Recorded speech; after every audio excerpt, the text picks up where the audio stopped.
嗱，你有冇試過？嗱，我開咗個相機啦，你見到個相機咧係咁樣樣噶嘛，啱唔啱？咁而家咧，我影一幅相，跟住之後咧，你睇翻轉頭咧，調轉咗嘅喎，係咪？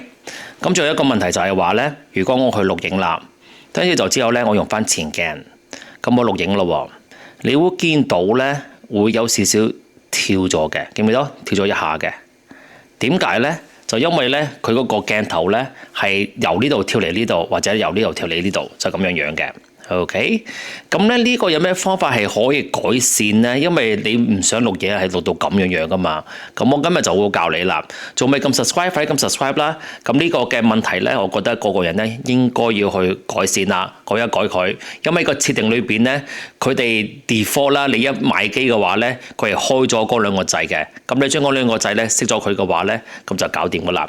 咁我而家就即將開始。咁啊，第一樣嘢咧，我哋就想去邊度咧？去設定。去到設定之後嘅話咧，呢一度就係設定啦。我哋就去相機。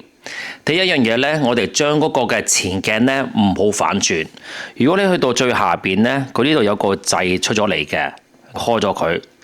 咁即係開咗呢個掣之後嘅話咧，變咗你用前鏡去影相嘅話咧，就唔會出咁嘅問題啦。嗱，咁我而家影相啦，嗱，你見到個相機係咁樣樣噶嘛，鬆點啊嘛，咁咧我咁樣影啦。你睇翻嗰個相機嘅話咧，係冇變到噶啦，係咪？唔同我之前嗰個相機咧調轉咗嘅。咁呢個咧就第一個嘅解決方式啦。咁啊，第二個方式係乜嘢咧？就嗰個跳嗰個嘅鏡頭啦。咁我哋咧就要去錄影啦。OK，呢度有個錄影啦。呢啲就只有去到最下邊。你會見到咧有個叫做鎖定相機，咁咧去咗鎖定相機之後嘅話咧，咁我而家就示範俾你睇啦。我而家咁樣錄影啦，呢度之後就錄影啦。你會見到咧，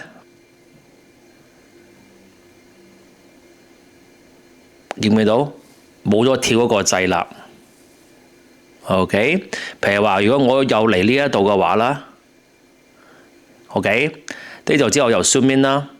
你見到咧冇跳啦，係咪？咁呢一個咧就非常非常之好睇啦。咁你錄影咧，你都唔想跳嚟跳去噶嘛。